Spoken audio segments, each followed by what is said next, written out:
పిఠాపురంలో వర్మ కొన్ని issues create చేసినందుకు వర్మని సస్పెండ్ చేస్తున్నారు పార్టీ నుంచి. సో ఆయన వైసీపీ వైపు వెళ్తాడని చెప్పేసి అంటారు. దాని గురించి మీరు ఏమంటారు? 100% అక్కడ ఆప్షన్ ఉన్నది వైసీపీ కాబట్టి వైసీపీ సైడ్ వెళ్ళాలి. ఎందుకంటే అక్కడ చూసుకుంటే కూటమి ప్రభుత్వం ఉన్నప్పుడు బీజేపీ, జనసేన ఈ ముగ్గురు కలిసి ఉన్నారు కాబట్టి ఆ 100% వైసీపీకి వెళ్తే మంచి అవకాశాలు కూడా ఉంటాయి. వైసీపీకి వెళ్ళాలా, వెళ్తేనే బాగుంటుంది. ఎందుకంటే ఇప్పుడు ఇలా చూసుకుంటే ఇక్కడ సరే వాళ్ళు అలయన్స్ ఉన్నారని చెప్పేసి పాత సీనియర్లను కూడా పక్కన పెడితే సరికాదు. ఎందుకంటే పార్టీ కష్టకాలంలో ఉన్నప్పుడు డబ్బులు ఖర్చు పెట్టుకొని వేలాది మంది కార్యకర్తలను కాపాడుకుంటూ పార్టీని ముందుకు తీసుకుపోయినటువంటి వ్యక్తుల్ని ఈ విధంగా సస్పెండ్ చేసే విధంగా చేస్తే కరెక్ట్ కాదు. ఏదేమైనా కూడా చంద్రబాబు నాయుడు గారు ఒక విధంగా ఉన్నటువంటి లీడర్ కాబట్టి ఈ విధంగా చేయొద్దు. వర్మకు పిలిచి మంచి ఎమ్మెల్సీ కానీ ఒక అవకాశం ఇస్తే బాగుంటుంది. ఎందుకంటే ఆల్రెడీ ఎమ్మెల్యే కూడా చేసిండు కాబట్టి. అదేవిధంగా పార్టీ అధికారం లేనప్పుడు కష్టపడిన కార్యకర్తలను కాపాడుకున్నాడు కాబట్టి అట్లాంటి వ్యక్తిని దూరం చేసుకుంటే గిట్ట రాబోయే రోజులలో ఇబ్బందికరమైనటువంటి పరిస్థితికి కనబడుతుంది. అలాంటి జనసేన వాళ్ళు కూడా ఏమంటారు అంటే ఆయన ప్లేస్ ఏదైతే పిఠాపురంలో ఆయన ప్లేస్ కబ్జా చేశారు పవన్ కళ్యాణ్ గారు, అందుకే విషం చిమ్ముతున్నాడు అని చెప్పేసి చెప్తున్నారు. దానికోసం విషం చిమ్ముడు ఏంటంటే గుర్తుపెట్టుకోండి, రాజకీయ క్షేత్రంలో ఉన్నప్పుడు కామన్ అండి. ఇప్పుడు ఎవరైనా కూడా ఒకరి మీద ఒకరు విభేదాలు చేసుకోవడం అది సహజం. అది ఎందుకంటే ఇప్పుడు ఇలా గుర్తుపెట్టుకోండి, అక్కడ ఆ సిచ్యువేషన్ ఇక్కడ తెలుగుదేశం గాలి వచ్చింది.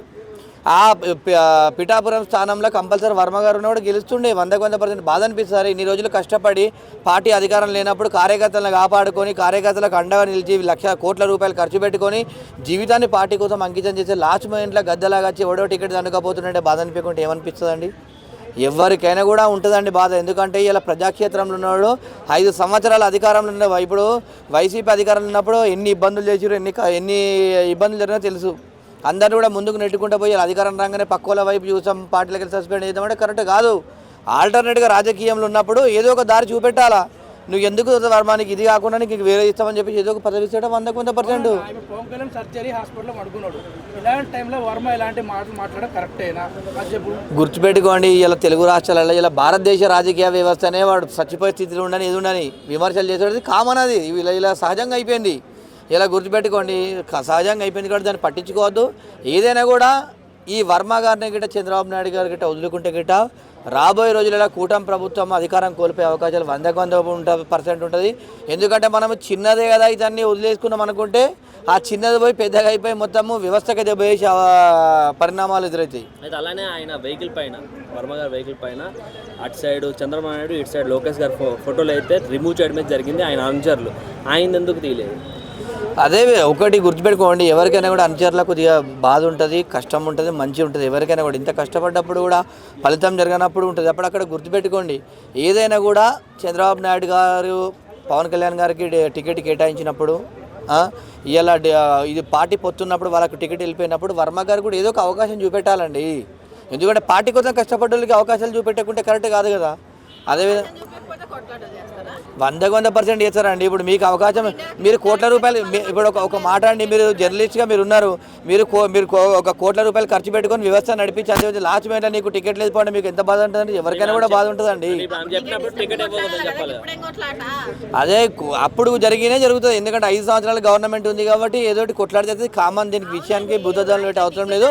కానీ చంద్రబాబు నాయుడు గారికి నేను ఒకటి చెప్తున్నా, వర్మ గారిని గిట్ట వదులుకుంటే గిట్ట మీరు రాబోయే రోజులలో కూడా కూటమి ప్రభుత్వం అధికారం వచ్చే అవకాశం కోల్పోతారు.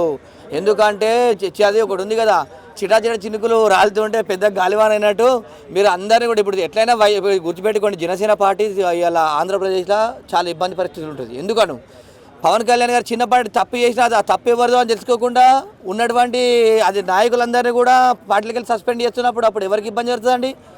పోయిన నాయకులకు ఇబ్బంది జరగదు. ఆల్టర్నేటివ్గా వాళ్ళు ఏదో పార్టీలకు వెళ్తారు. కానీ పార్టీని మీరు వీక్ చేసుకుంటున్నారు తప్ప ఇలా పార్టీలు తప్పు చేసిండు అని చెప్పేసి వాళ్ళకు మనిషి అన్నప్పుడు సహజంగా 100 తప్పులు జరుగుతాయండి. కొన్ని చెయ్యని తప్పులకు కూడా ఇలా మీదికి వచ్చేటువంటి తప్పులు మీదికి వచ్చేటువంటి అవకాశం ఉంటుంది. ప్రజలు కూడా ఎక్కువ శాతం వర్మకు సపోర్ట్ ఇవ్వట్లేదు. సో దానివల్ల కూడా అనుకోవచ్చు కదా. మీకు ఈ తెలియంది ఏముందండి, ప్రజలు ఏందండి ఎటు గాలి ఉంటట్టు ఉంటారు. అధికారం ఉన్నాకే భయపడతారు ప్రజలు. అధికారం ఉన్నని చూసి భయపడకుండా ఏం చేస్తారండి? గాలి ఎటుంటే అటే ఉంటారు ప్రజలు. వాళ్ళ తీర్పు ఎప్పుడు ఎలక్షన్ వచ్చినప్పుడు మాత్రమే ప్రజలు తీర్పు ఉంటుంది తప్ప అప్పటి వరకు ప్రజలు భయపడుతూనే ఉంటారు. అధికార పార్టీ వైపే మొగ్గు చూపిస్తారు.